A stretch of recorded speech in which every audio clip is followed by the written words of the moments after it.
Hello and welcome to another episode of Let's Play Something. Can't think of what else to call it, so that's what we're going to talk about today. And I was looking at the Nintendo eShop, and this little bad boy here caught my eye, so I just bought this one. It's called Daggerhood. It must have something to do with thievery. I'm really buying this blind. I have no idea what this game is about. I really like these retro platformers. It was really inexpensive. It was only $4. So I'm going to give it a shot. I remember, used to go to the arcade, and you would spend $20 and you'd play, 30 games. So we're going into this completely fresh, have never played this before. I'm wondering, thievery, if the theft just has to do with like the story. Is that the idea? You're sneaking into some kind of manor and you have to steal something? Woe beware. Don't know that I've heard of them. I always check out the options. Nice and simple. Good, no problem. All right, so let's go ahead and start. All right. It says select world, but caverns is my only option, so this is where we're starting.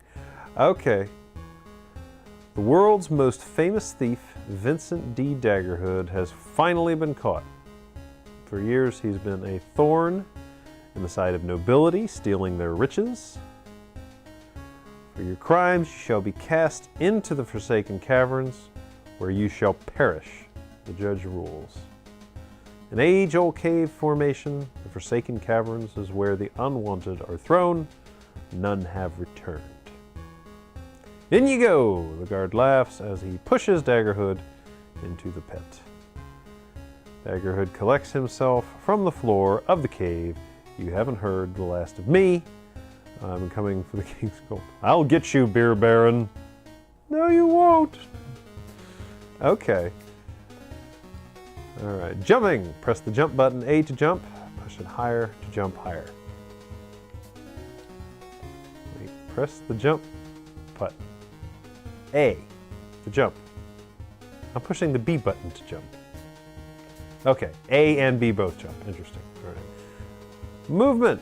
Jump against walls to grab onto them. Press the jump button A while hanging on the wall to perform the wall jump. You can also perform a double jump by pressing the jump button while airborne. Double jump.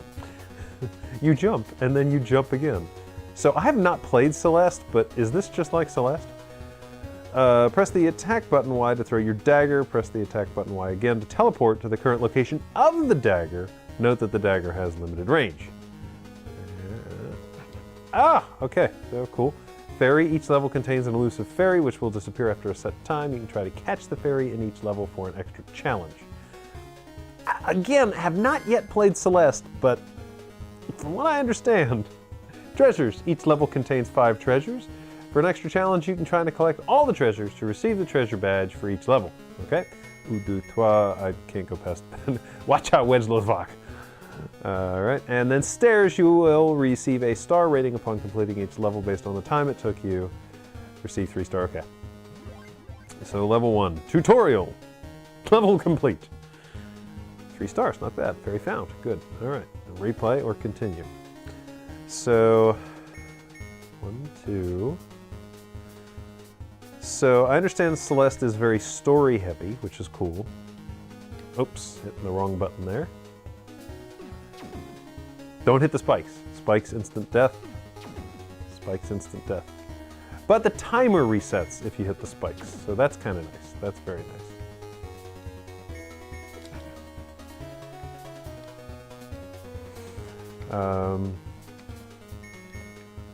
So Celeste has been on my list.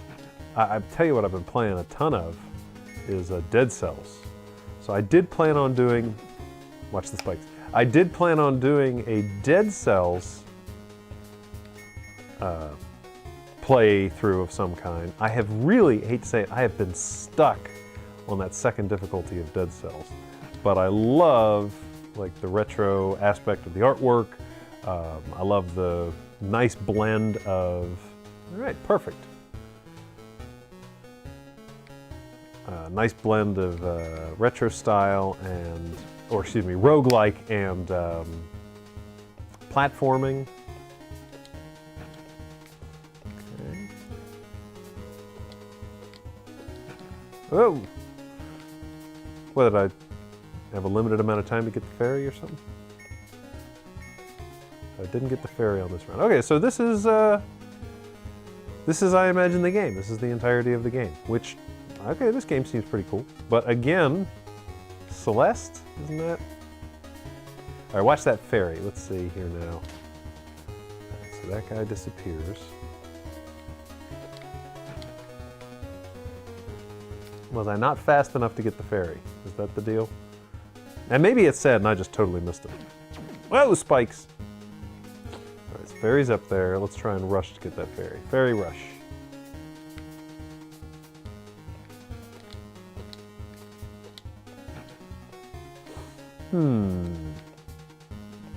Maybe the fairy disappears at 12 seconds. Okay, no big deal.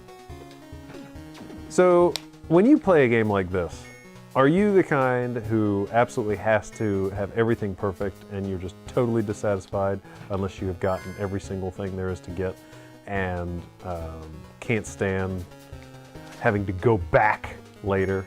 Or are you the kind who is okay with, you know, just wants to play and enjoy the game, and if they enjoy it, then at the end of the game, they'll go back and replay and try and get everything perfect?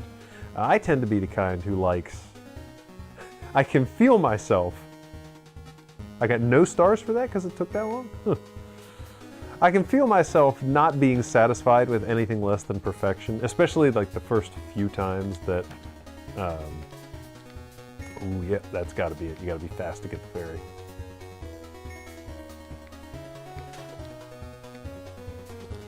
Especially the first time I screw up. You know, I'm doing perfect until that very first, ooh, that's not a good idea. The first time when something goes wrong and I just don't quite make it. But then I feel myself, how do you describe it? Like realizing that, especially with all these games, they don't have to be perfect to enjoy the game. And you're not gonna enjoy the game as much if it is perfect. You know, this also kind of reminds me of Super Meat Boy a little bit, which I played a little bit of. Didn't love it, didn't hate it, I enjoyed it. Something about this reminds me of Super Meat Boy. Other one I was talking with a buddy of mine the other day was Teslagrad.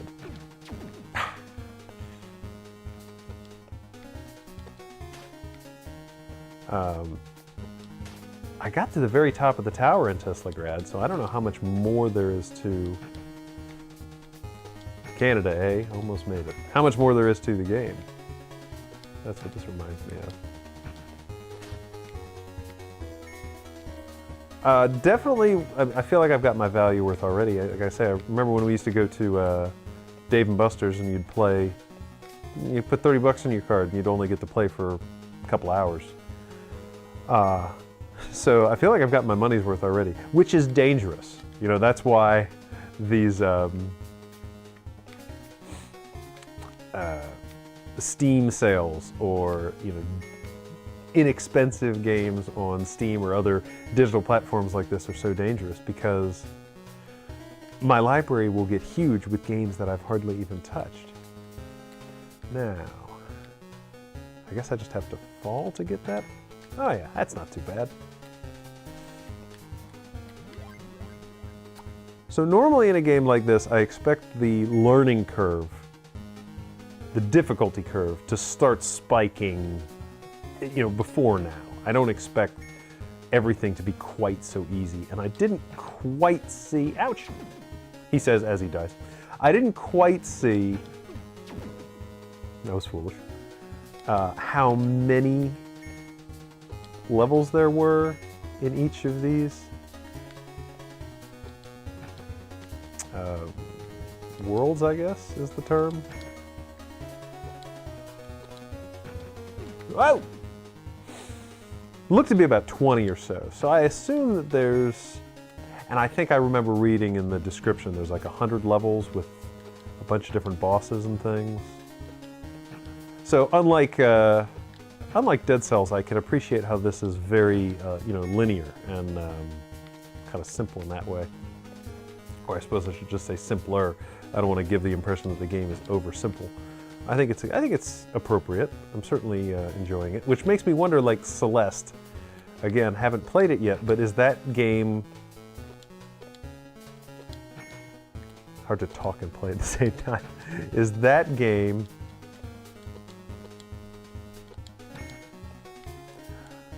broken up into levels? Even a game like this, this I can understand why it's not open world, you know, level after level, but I can't think of a genre that I don't like to be given some level of open worldness to it.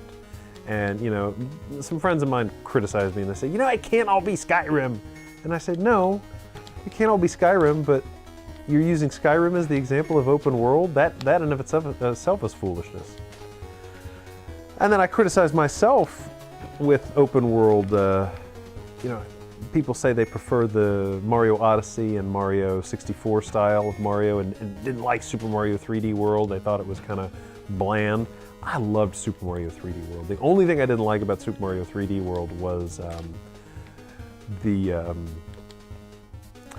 I think it needed one more superpower. That timing's going to be tough. I think the cat suit was pretty awesome, but a bit silly, a little bit. I didn't like the look of it. And the man, Boomerang Brothers suit was awesome. But I think it needed one more. If you look at Super Mario Brothers 3, you had the frog, the Tanuki, and the Hammer Brothers, as well as just the raccoon tail. And I think those three made a really great balance in between all the different powers that you could get. I was never bored with those powers. And I wouldn't say that I was ever bored with the powers in Super Mario 3D World, but I felt like there was something missing, just ever so slightly. And maybe it's just not rose-colored glasses, but maybe it's me just wanting to relive my childhood by playing Super Mario Brothers 3 again. And you know, can you blame me? What a great game. But Super Mario 3D World is actually my second favorite Mario game of all time. And I like 3D Land also. 3D Land also was really cool. But 3D World, I liked it more. I went through and I think we 100% of that game. And if we didn't, we're darn close. It's just a couple of levels that we need to finish with like one of the characters. And that, you need some kind of reward at the end. That was I think another gripe I had with that game, is that you go through all this stuff that you have to jump through, all these hoops that you have to jump through in order to get all this stuff. That was pretty slick. Hey, I got that on my first try. But all the hoops you have to jump through in order to get all the levels unlocked. And then, in the end, then you, what is this? You have to get the hammer? Okay. Oh, and it only lasts so long. Interesting. Oh, and then you can go back and get it again. Okay. Now, you can double jump even after you warp. Okay, that makes sense. I mean, insofar as double jumping makes sense in the first place. Oh, it even tells you here various power-ups in the game. I figured the hammer out already.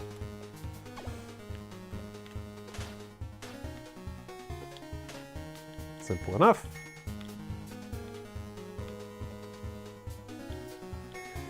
But you have to go through so much, get so many stars. You have to get every star in the game. And then after you get every star in the game, then there's just like one extra couple of levels. Okay, so there's a couple extra levels that Championship Road, the hardest level in the game. Great, super duper challenge. Kind of reminded me of Donkey Kong Country Returns.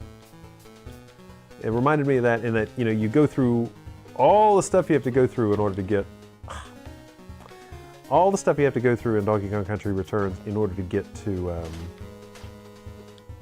that extra super difficult level. All right, let's not screw this up, huh? We got the fairy. I think that was not quite the definition of not screwing this up. I think it was the...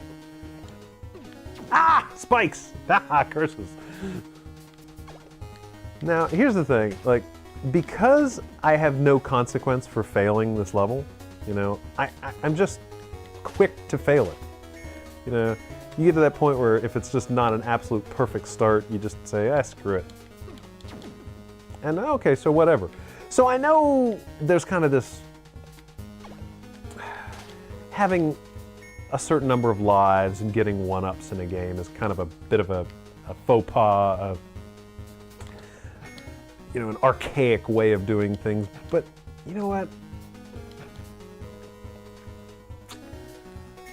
I don't know precisely how to describe this, but the fact is that if you have to earn the right to continue playing by getting those one-ups, you really appreciate it. And will want to make sure you do well. And then there's this, you know, one of the reasons people love Fortnite so much is because when you do well in Fortnite and you have to,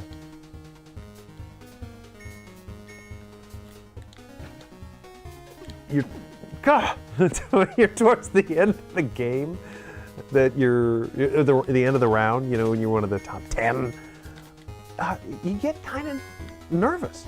You get, maybe the pros don't. Maybe only amateurs like me who've never actually won a round get nervous. But there's tension there. You know, you have something to lose, and that's missing in a game like this. And that's one of the reasons why I love, Dead Cells or Dark Souls as much as I do, because you are tense. There's something that you could lose. You know, you could run out of lives, or souls, or lives, or whatever. Anyway, talking and trying to focus on and do this at the same time is difficult.